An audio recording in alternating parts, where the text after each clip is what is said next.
Ladies and gentlemen, welcome to the channel. You know what it is, World of Wrestling, here today to discuss about AEW Dynamite, April 20th, 2022 review. This was an okay show. That's all I really have to say.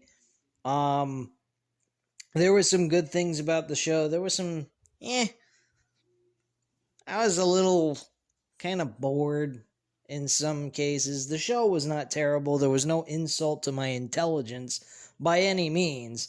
I just felt that this show had its ups and its boredom in certain spots of the show. But overall, it wasn't a bad show whatsoever. Some skippable parts in the show, I would have to say, but not too many.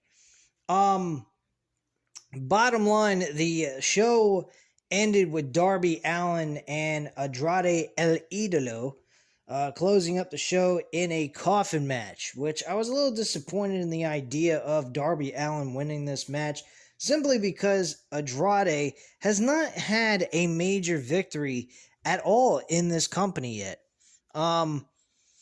I was figuring this was something that was really needed for Adrade more than Darby Allin. Darby Allin is really set where he is at this point with Sting. He's had a great amount of matches where he has won his portion of matches, and I think Adrade El Idolo deserved the win here. But unfortunately, that was not the case. Darby Allin walks away with another major victory. It seems to be that coffin matches is his match. Apparently, like The Undertaker with Hell in a Cell. Personally, I kind of feel that at this point, Darby Allin might be the guy you want to look at to be the next one in line after MJF wins the World Heavyweight title later on this year against CM Punk. Speaking of CM Punk, since I just brought him up, CM Punk started the show off as usual. It seems like he's opening the shows every single week for Dynamite. CM Punk went up against Dustin Rhodes. Had a really decent matchup between these two. Mostly it was fixated on the knees. The knee of Dustin Rhodes. I think it was his left knee.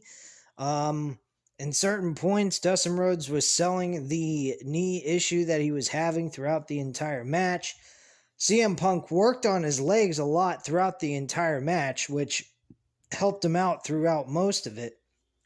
CM Punk, though, eventually started selling a knee issue as well, leaving him unable to perform the GTS to Dustin Rhodes, and he had to do a roll-up pinfall, leaving Dustin Rhodes with having problems with his knee and everything. He was unable to kick out of the roll-up pinfall, so CM Punk ended up getting the victory that way. A little anticlimactic for me. I don't know about you guys. I mean, it was reasonable. It was understandable why they would close the match out that way. I guess they didn't want Dustin Rhodes to lose that badly with getting finished off with a GTS altogether. I guess they figured this would help him out looking a little bit decent, even in defeat. So, I mean, the match overall, though, wasn't all that bad. I liked the match. I liked the opener. I thought it was a solid way to kickstart the show. It was in Pittsburgh, Pennsylvania, DMB's hometown, which she actually had a great segment. I liked her segment, and I have to admit what she had to say was very true. The women's division has gone dead as fuck since she has lost the AEW Women's Championship. And now all of a sudden my computer has frozen. That's terrific. Oh, well, I speak and it finally makes the mouse fucking move. Anyway. So yeah. Britt Baker had a moment in her match where she was in the Owen Hart Foundation tournament. And for some strange reason, my computer is freezing up on me. I have no idea why.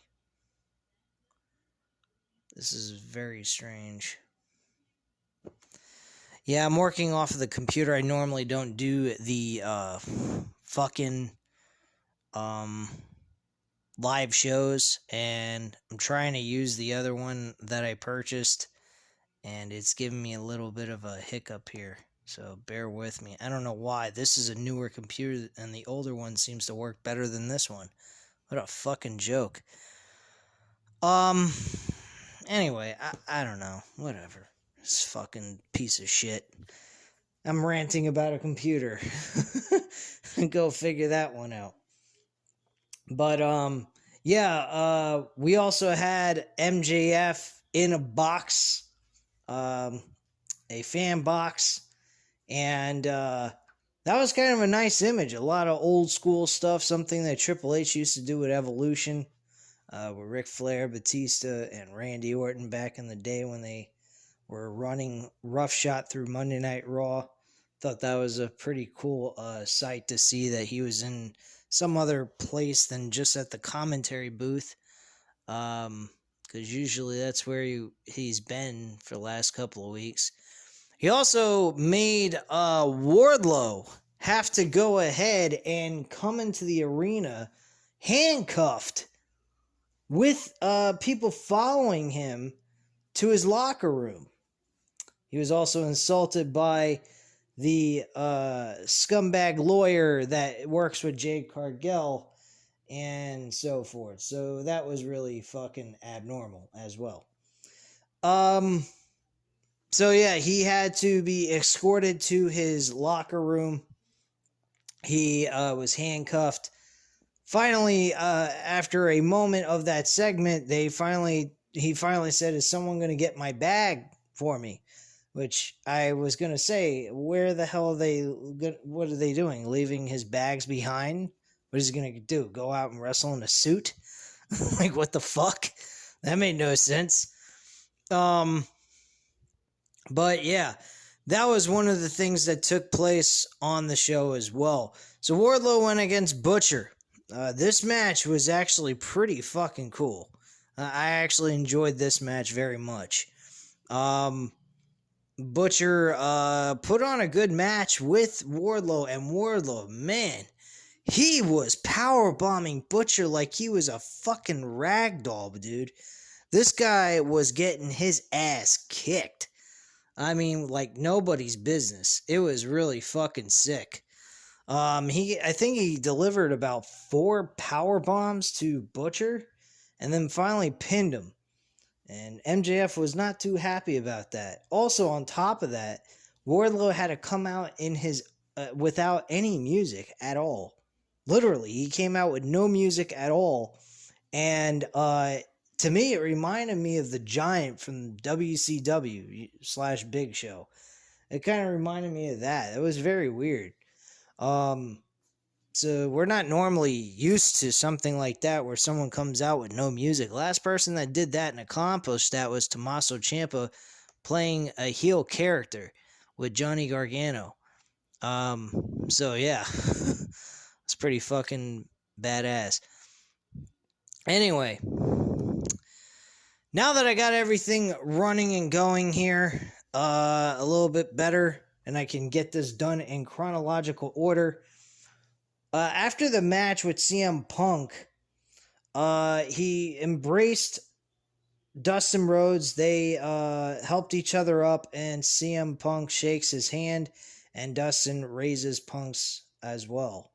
As Punk leaves, Hangman Page makes his entrance, and the two share a moment on the stage, which, of course, is the beginning stages of this build going into Double or Nothing. This should be a really good matchup. I don't know if we're going to see anyone turn heel. I doubt we will. I don't see the point of changing Hangman Page to a heel just so we could have heel versus face. Unless they can make sense of it, which I don't know why they would. I don't know why they would have to do that. Wouldn't make much sense anyway. But the typical situation is in wrestling is there's always a heel versus a face in a matchup. But this I don't see that taking place at all. I don't really believe that's going to happen whatsoever. So I really think we're probably going to see both of these stay as they are, as faces, and that's it. I already mentioned about Sterling handcuffing Wardlow, leading him to his locker room and all that. So I'm not going to go over that. Blackpool Combat Club, American Dragons, Bryan Danielson, Jon Moxley, and Wheeler Yuta versus Dayton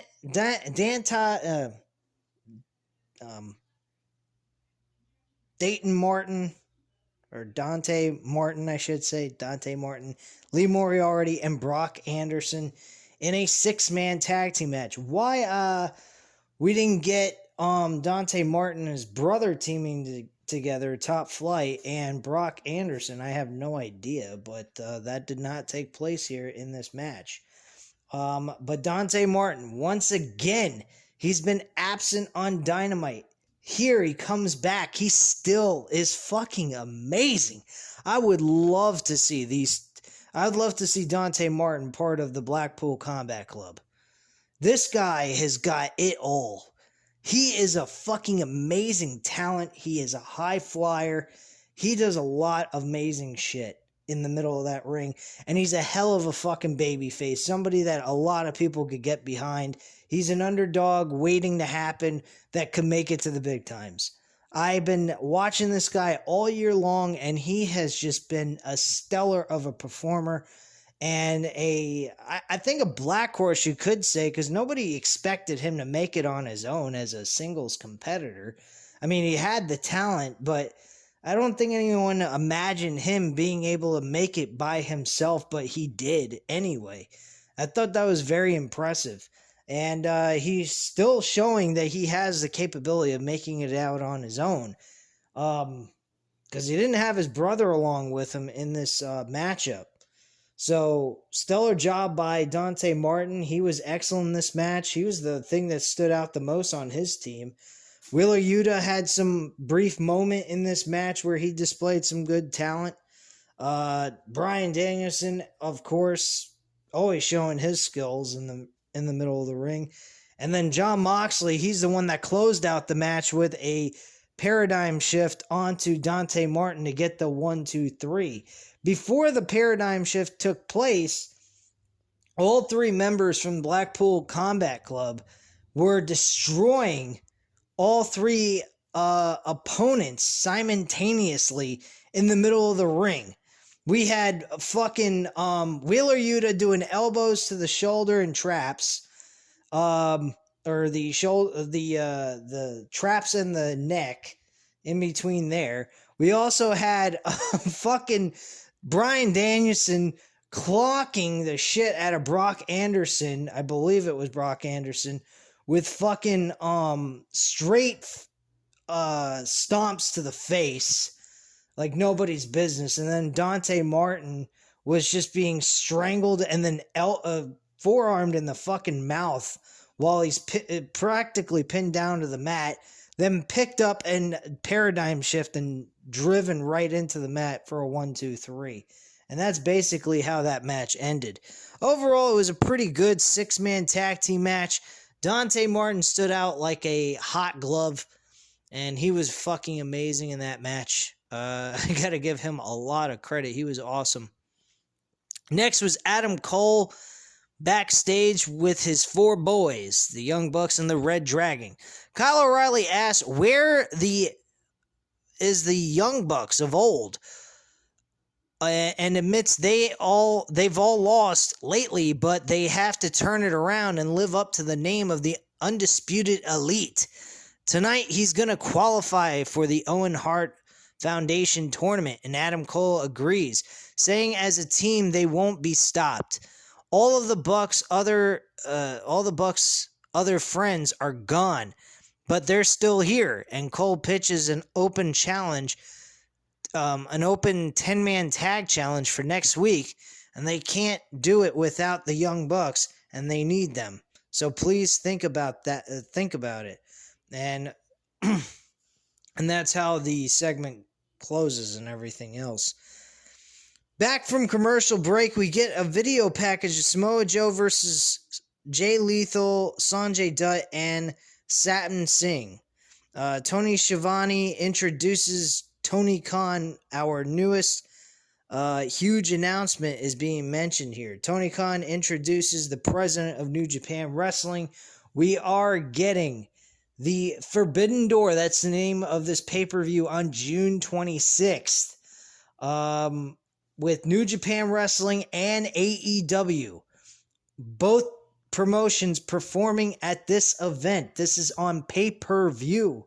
I thought this was going to be some kind of Dynamite special, but they're making it on a Sunday because I checked the date of June 26th. It falls on Sunday.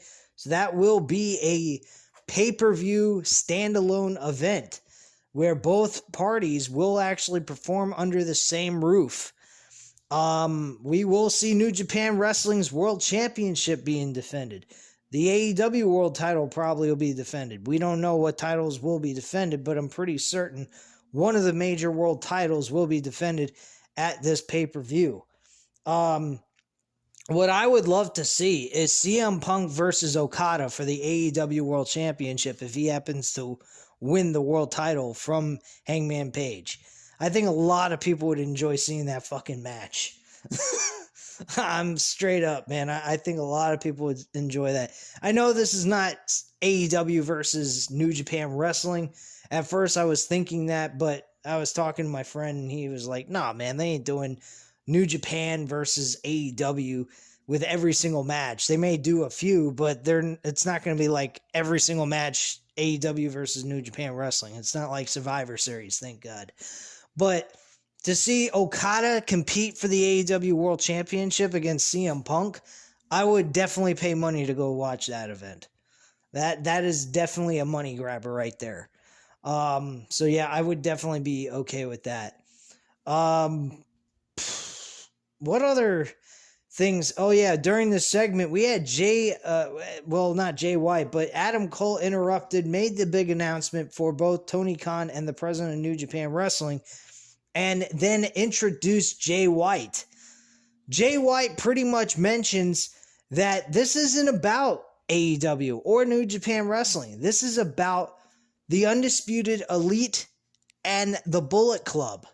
Whatever that's supposed to mean. Are we going to get Undisputed Elite versus the Bullet Club 5-on-5 10-man tag team match as a main event for this pay-per-view? I have no idea. But I'll tell you what, I'm all good with it. I don't care. I mean, whatever the case is going to be is what it's going to be, man. But honestly, I'm okay with this event. I was kind of hoping for a streaming service to be announced or the announcement for the release date for the new AEW video game so we can get an idea when to expect to have that available for us to purchase. But I guess we'll still have to wait on that. Streaming service, from what I've read earlier this year, Tony Khan's predicting that he should have one available to us by the end of this year. So keep your fingers crossed on that because I'm really looking forward to that. I was also mentioning to my friend about the idea of New Japan Wrestling being part of that streaming service as well, since we already got Ring of Honor. And we could always throw New Japan Wrestling in there. That would be pretty cool. They already have, though, their own streaming service, New Japan Wrestling. So to make things a little bit easier for people, maybe they make it as a bundle. And you would have to pay a little bit more for it, like, let's say $16.99, something like that. I mean, that would probably be a great deal for most people. So, yeah, they could have it in different packages, one for just strictly, AEW shows.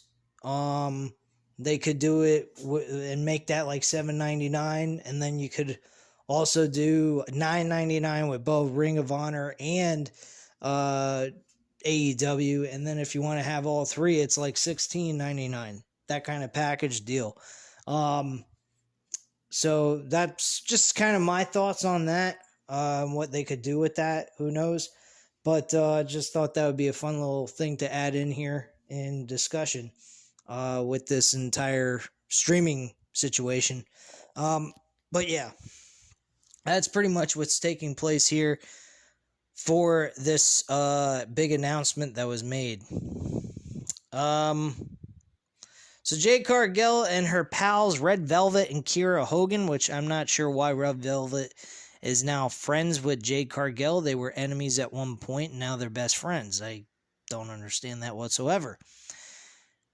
And, of course, her manager, Mark Sterling, are hanging out backstage. Jade says she's not afraid of Marina Shafir, and she'll see her on Friday, bitch. That's pretty much how she closes that out, with always saying that somebody's a bitch, or she's that bitch.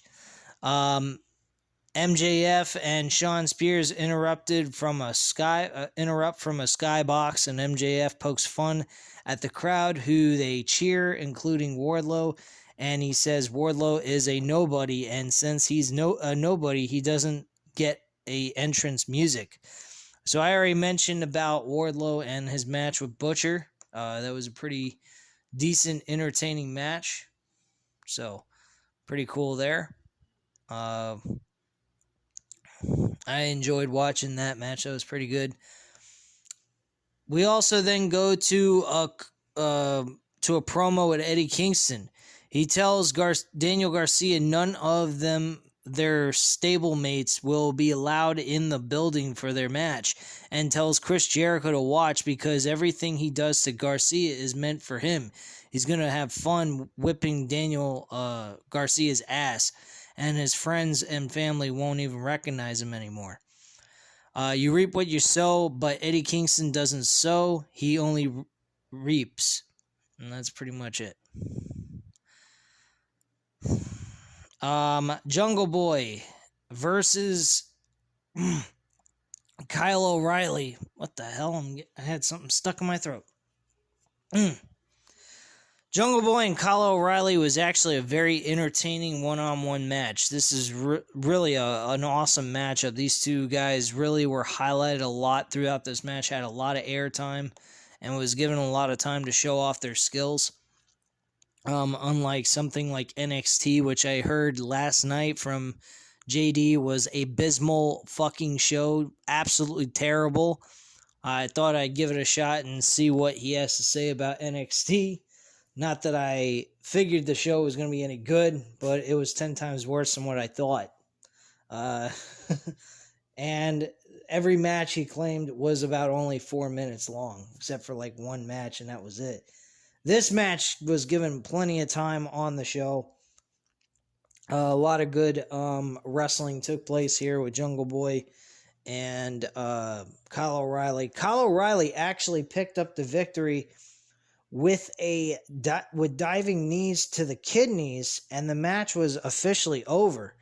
I was a bit surprised by the ending. I thought maybe they would go for a submission by Kyle O'Reilly, like the armbar, and have him tap out, or just basically maybe act as if he snapped his arm and the referee had a call for the bell type of situation.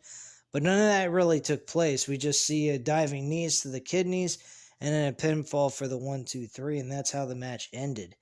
After the match, though, Christian Cage came out, and I thought we were going to see a heel turn by Christian Cage, but we did not see that. Christian had like a disgusted look on his face, like he was really upset with Jungle Boy. I looked like he was a little upset, actually, with the whole end result of this match, and I thought maybe we were going to see him like haul off and knock Jungle Boy on his ass going up the ramp, but none of that really took place.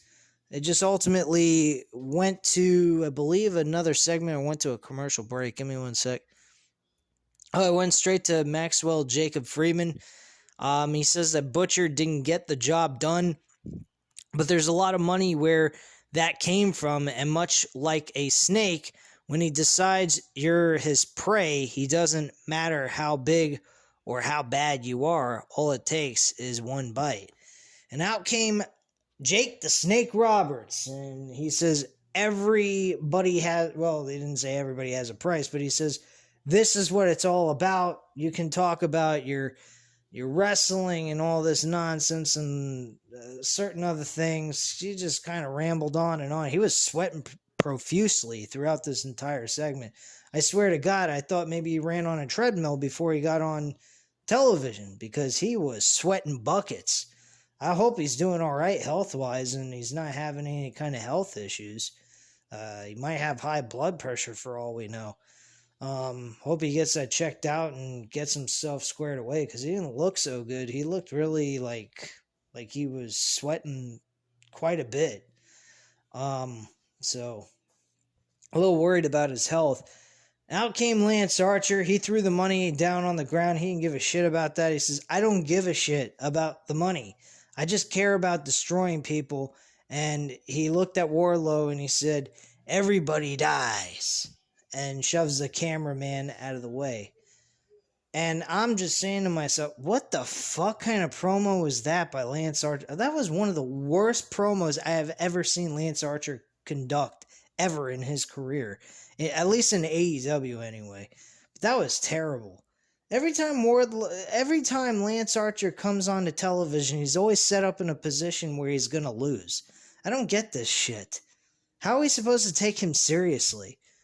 This is kind of like the situation like Braun Strowman was set up, where he's always looked like he's some sort of badass, but ultimately is always going to lose.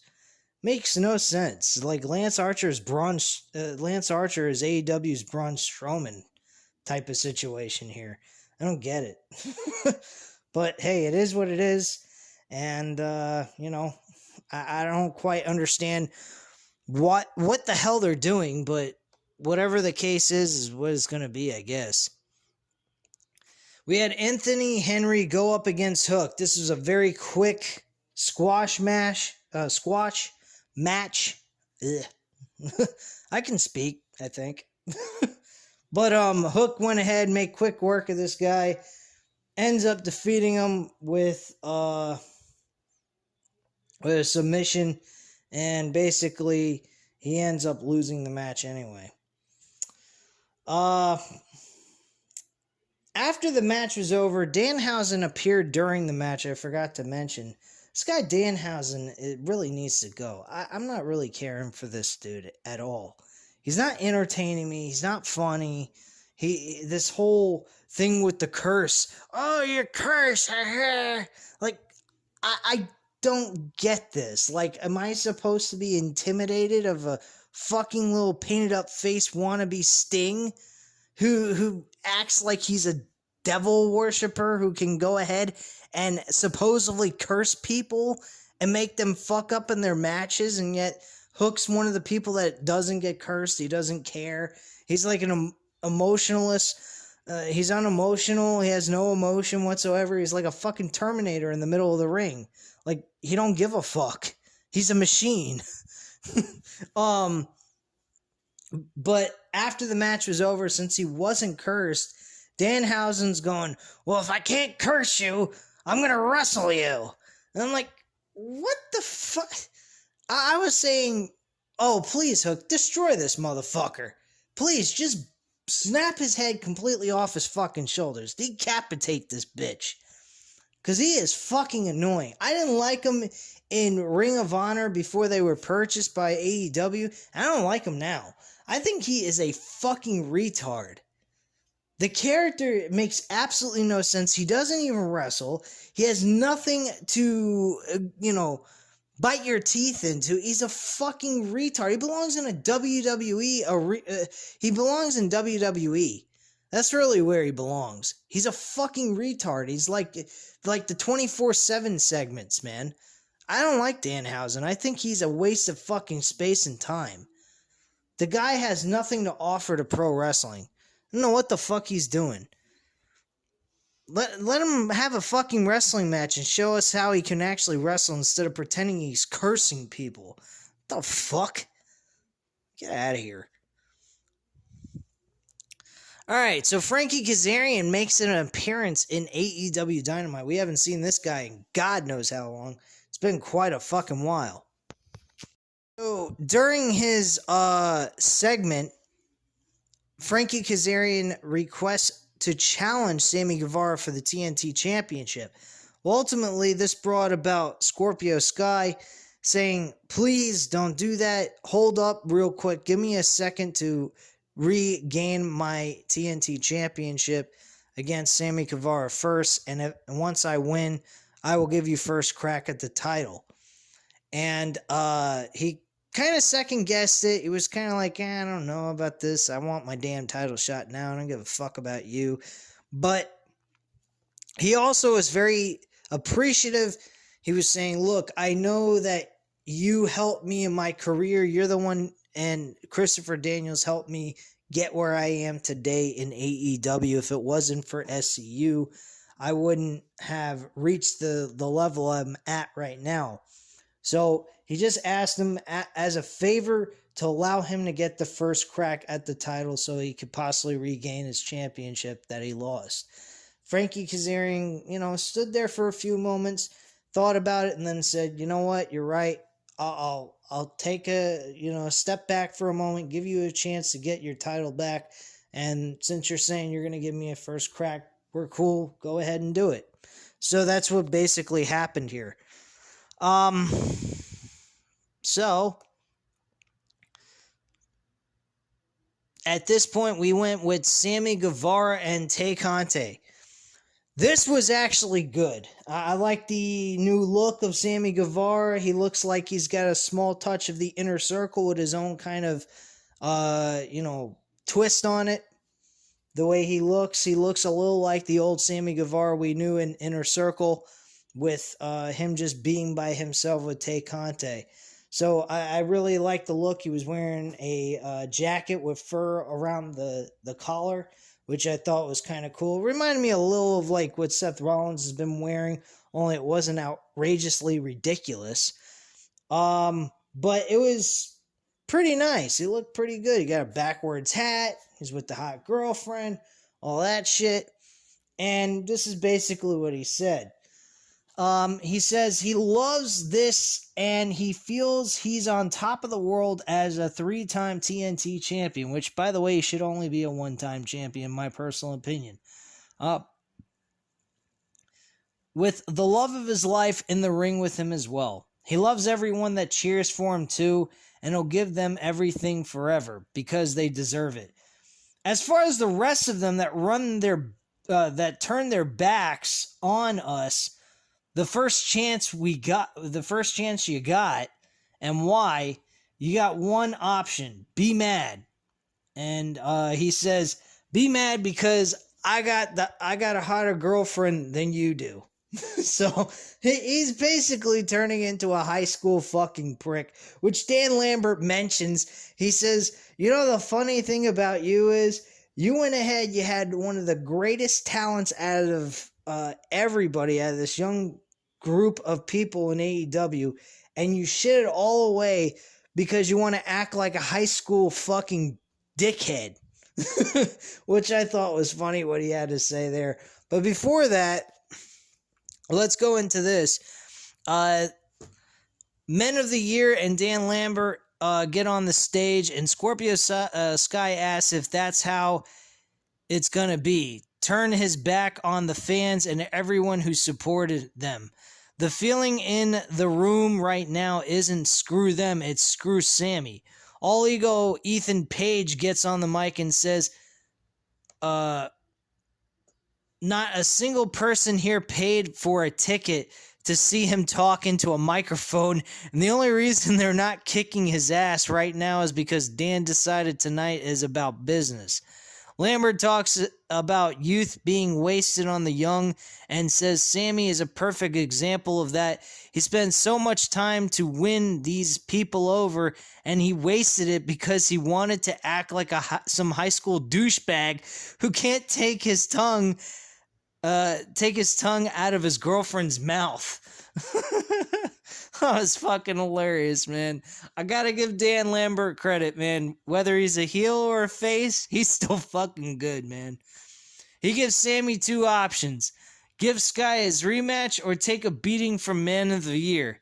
Guevara says he'll give Scorpio a rematch if he'll give him the mixed tag team match he wants. Sky accepts and Sammy books a ladder match, and we're booked for this match to take place next week on Dynamite. So we get another ladder match. I'm assuming this is going to be the closing match of the show, or the opener, more than likely.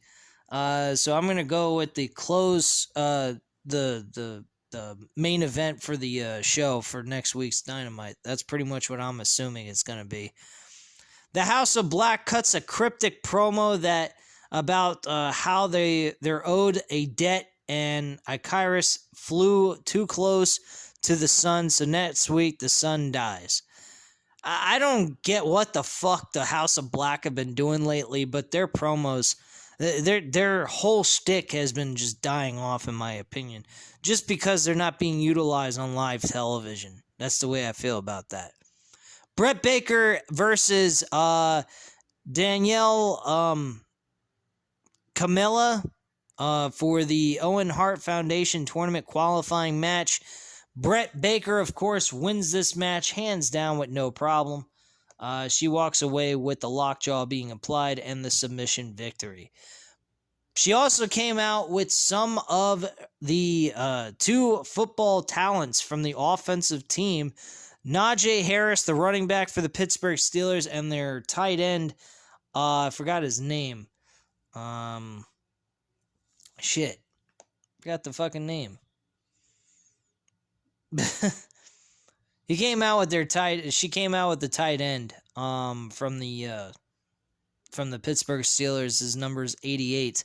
He's not one of the best in Pittsburgh, but he was a pretty solid tight end that Ben Roethlisberger threw to when he was still playing. I think he's officially retired, I hope.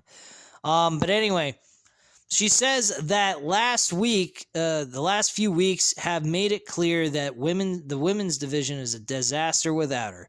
She runs down the women's division, insulting Ruby Soho, telling Toni Storm that Jamie Hayter's going to make her want to leave this company too.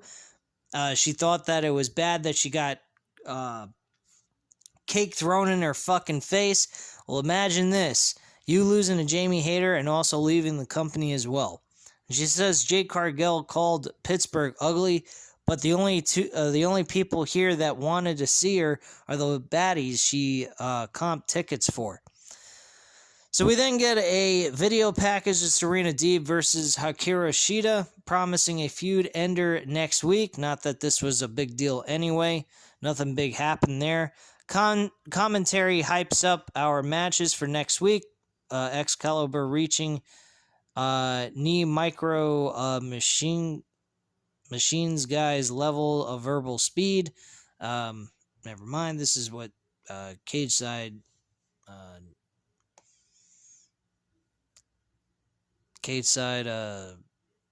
wrestling had to say here. Anyway, moving on. Adrade versus Darby Allin in the Coffin match. Of course, I already mentioned this. This was a brawl all over the freaking arena. It felt like a Falls Count Anywhere match practically. Adrade El Idolo had some of the members of his faction interfere in this match to put a disadvantage against Darby Allin. Eventually, Sting showed up in the stands, by the way.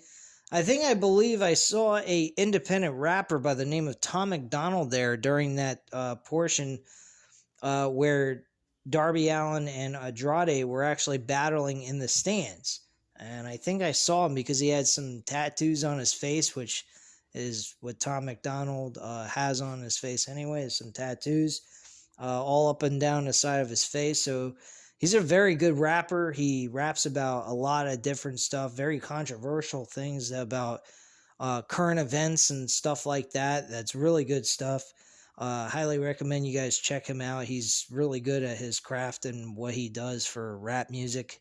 He's very different than others. If you guys enjoyed the old school rap, like Tupac, Biggie Smalls, Eminem, Dr. Dre, Ice Cube, people like that, he's in that kind of realm, but he doesn't really talk about hood stuff. He talks about the politics. He talks about how the youth of today is messed up with with technologies, things of that sort, and just how society is just all screwed up. And he kind of opens people's eyes to how messed up the world really is. So I think he's a great, rapper and musician.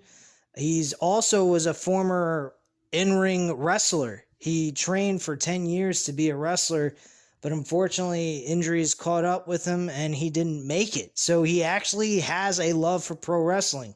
At one point on YouTube, I'm subscribed to his channel. He actually posted a picture of himself in his old wrestling training attire that he was in before he became a musician.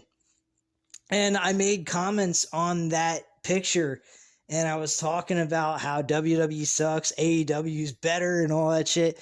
And I do believe I saw him at that event. And if he was there, cool for him, man. I think that's cool shit right there. But yeah, I think I did see Tom McDonald there. If you guys want to check his YouTube channel out, go ahead. McDonald spelled MacDon. I believe it's MAC. Might be McDonald. And you'll be able to find him. He's very easy to spot. He's got a lot of subs on his channel. He's got close to, I think, 1 million. So yeah, he's a damn good musician. I'll tell you guys that much. If you guys are at all interested in independent rap music, he's pretty damn good. But anyway, moving on with this. We had Sting show up to even out the odds. He also leaped off a fucking... he did another leap of faith off the higher balconies of the freaking stands into fucking the entire group of guys that was there during this brawl in the audience. So that was chaotic. Eventually this led to Darby Allin and Adrade getting back over by the Coffin. For some strange reason, Adrade was trying to rip the lid completely off the Coffin, which wouldn't have helped him in any way, shape, or form to help him win the match, which I don't know why he would do something that stupid. But he was, and unfortunately he was fortunate enough he was not able to do that, remove the fucking lid from the Coffin. And then at that point, we had these guys brawl. We find out that there's actual tacks on the backside of the lid, so when you try to get up to prevent yourself from getting closed in by the lid, you'd be puncturing your skin to death just to get out. So that was kind of weird. And one of Andrade's manager tried to come and save the day, and he got dropped on his ass on the on those tacks, and he sold the spot where he got dropped on those tacks, and then the tacks fell on top of Adrade because he was trying to get up, and Darby Allin went flat down on top of the lid, so he can't get out, and that was the end of the match, and that's how the match ended. So that was pretty much it, guys. That was the overall presentation of AEW Dynamite. Like I said, this was a pretty solid, entertaining show. It wasn't the greatest Dynamite in the world, but it was still a good show. And I had fun watching it for what it was. And, I mean, there's some things that, Tony Khan needs to fix. But, hey, I mean, when you're getting shows what Tony Khan's providing compared to what you're getting with WWE, you can't really complain too much about it. Because at the end of the day, let's be honest, Tony Khan's promotion is about the only thing left in town that's the same level of WWE and production value. So I'm not going to complain too much about it. But I'm going to point out the obvious, the things that really need to be changed. But the small little things, I'm not going to make a big thing out of. But, yeah, I think there's some things like Adrade El Idolo, I think, deserve to have this win here. I don't think he needed to take another loss. I don't think he's had a real win at all towards anybody on this roster yet, which I think kind of sucks. But personally, I think I think the show itself was pretty decent, and I had a blast watching it. So that's really all I have to say at this time. I know this video is kind of long, but at this time, you know what to do. Hit the like button if you like this video. Hit the subscribe button if you're not already subscribed to the channel. And as always, leave a comment down below. I'll definitely get back to you on that. And I thank you guys very much for watching. And have a great night, guys. Bye.